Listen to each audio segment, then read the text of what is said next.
ও ও হ্যাঁ বলো। কোথায় তুমি? আরে এই তো আমি আসছি। আরে তুমি একটু শান্ত হয়ে বসো না, তুমি এমন করতেছো কিসের জন্য? মৌ, এই তো আমি। আরে কি রে, তোর এখন এই রুম ঝাড় দেওয়ার দরকার হলো?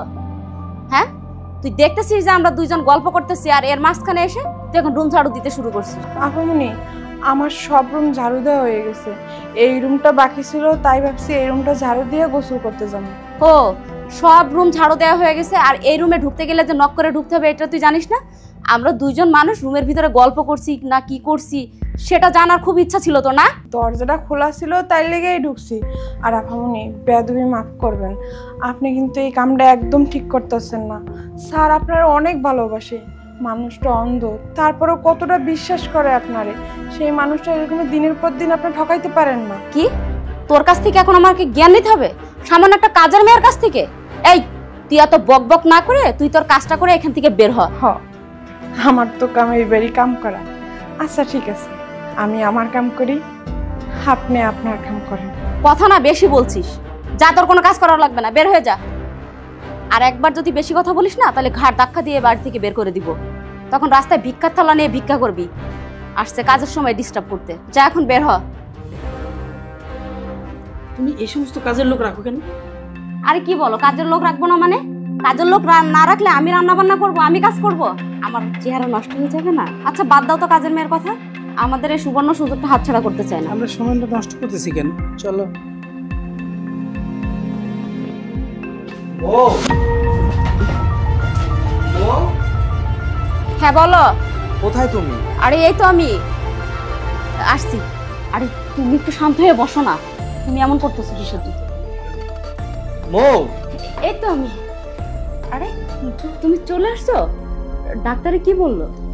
কি ব্যাপার, তুমি ঘরেই ছিলে, তোমার আমার কাছে আসতে এত সময় লাগলো, আর কেমন যেন আমি একটা ফিস ফিস আওয়াজ পাচ্ছি, আর আমার কেমন যেন মনে হচ্ছে এই ঘরে না অন্য কেউ আছে। আরে কি বলছো তুমি, এই ঘরের ভিতরে কে থাকবে? এতক্ষণ আমি একা ছিলাম আর এখন তুমি আসছো, আমরা দুজনই আছি। ও এই ব্যাপার।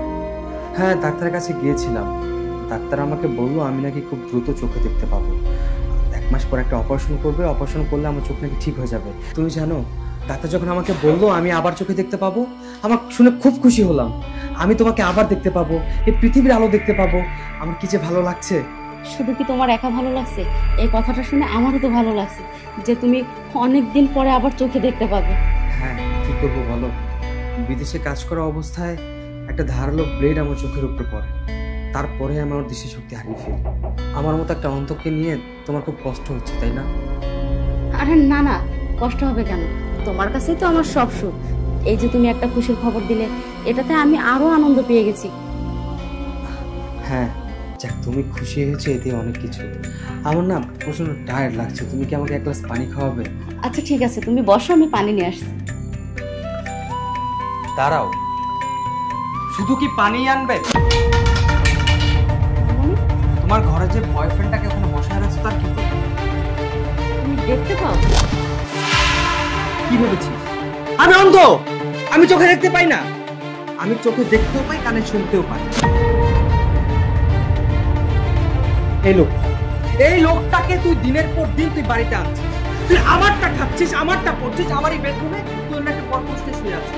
আজকে আমার সাথে নিজে চোখে দেখতে, এতদিন যাবত আমি সবকিছু শুনেছি কিন্তু আমি বিশ্বাস করিনি, কিন্তু আজকে আমি নিজের চোখে দেখলাম এবং বিশ্বাস করলাম। কি ভেবেছিস আমি অন্ধ? না, আমি ওর সাথে নাটক করছি। কিসের জন্য জানো? তোমার এই আসল লোকটা দেখার জন্য আর ওকে ধরার জন্য। শোনো, তোমার জন্য আমি কি না করেছি বলো তো? তোমার জন্য আমি কি না করেছি?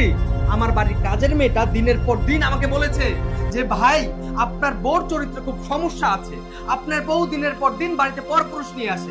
আচ্ছা, আমি তোমাকে প্রত্যেক মাসে এত ইনকাম করে টাকা পয়সা পাঠাইছি, সেই টাকাগুলো তুমি কি করছো? তুমি সব টাকা এই লোকটাকে দিছো।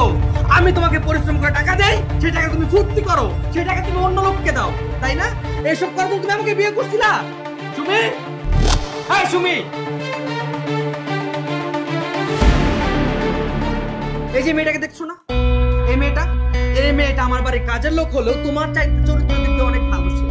সে গরিব ঘরের, সে আমাকে মিথ্যা বলেনি, সে আমার নুন খেয়েছে, সে আমার গুণ গেয়েছে। তোমার চরিত্র ব্যাপারে সে আমাকে অনেক আগেই বলেছিল, আমি ওর কথা বিশ্বাস করিনি। তাই এই অন্ধ সাজা নাটক করে আমি দেশে আসছি। আসার পর কত ভালোবাসা, কত আবেগতা, আমি ভাবলাম হয়তো আমি ভুল, কিন্তু না, আমি ভুল তুমি। তোমার মতো একটা চরিত্রহীন মেয়ের সাথে সংসার করা আমার পক্ষে সম্ভব না। তুমি একটা মানুষ না, তুমি একটা অমানুষ। এই, তোমার কি মনে আছে তুমি কোথায় পড়েছিলা? রাস্তায় পড়েছিলা। তোমার বাবা নুন আনতে পান্তা ফুরায় যাইতো, আর সেই তোমাকে সে রাস্তা থেকে উঠাই নিয়ে রাস্তার সাথে রেখেছি। তোমাকে কিসের অভাব দিয়েছি? এই শাড়ি, এই গহনা, এই সবই তো আমার দেওয়া। আর তুমি কি না তোমার স্বামীকে এইভাবে ঠকাইলা? আরে তোমাকে বিশ্বাস করলাম, এই বিশ্বাসের এই প্রতিদান দিলা। বাহ, চমৎকার। দেখো, আমি না হয় ভুলবশত একটা কাজ করে ফেলছি, তাই বলে কি আমি ক্ষমা পাবো না তোমার কাছে? তোমাকে মাফ করবো আমি, তাই না? তোমাকে ক্ষমা করবো আমি, এটা তোমার ভুল। আমি আমার নিজের চোখে তোমাকে দেখলাম, তোমার এই বয়ফ্রেন্ডের সাথে একসাথে যা কিছু করছো এইসব দেখলাম। এসব করার পর তোমাকে মাফ করবো?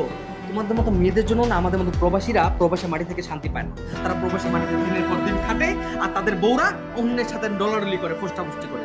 শোনো, তোমার সাথে কথা বলার রুচি আমার নেই। তুমি এই মুহূর্তে আমার এই বাড়ি ছেড়ে এক বস্ত্র বের হয়ে যাও, আর সাথে করে তোমার এই বয়ফ্রেন্ডটাকে নিয়ে যাও। আমি কোথায় যাব? দেখো, তুমি আমাকে এই বাড়ি থেকে তাড়িয়ে দিও না। কোথায় যাবা তোমার এটা আগে ভাবা দরকার ছিল। তুমি কি করবা সেটা তোমার আগে ভাবা দরকার ছিল।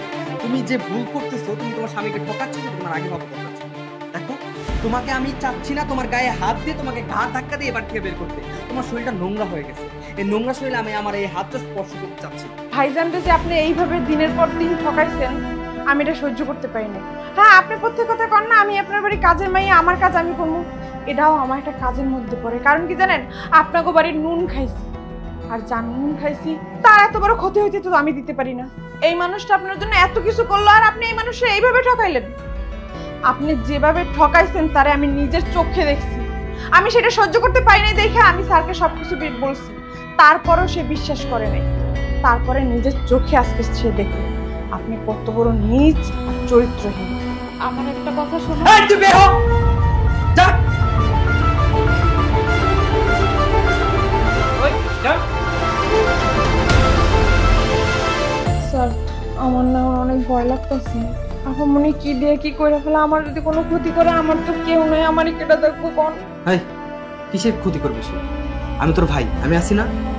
আর তুই আমার জন্য যতটুকু করেছিস, আমার নিজের মার পেটের বোন থাকে জানি না কত। যাক, যেটা হয়েছে খুব ভালো হয়েছে। ওর মতো একটা কাল লাগিয়ে বাড়ি থেকে বের হয়েছে। তোর সামনে ভাবতে হবে না। যা, তুই গিয়ে তোর কাজ কর। আচ্ছা, আপনি ফিরে আসুন, আমি খাবার নিয়ে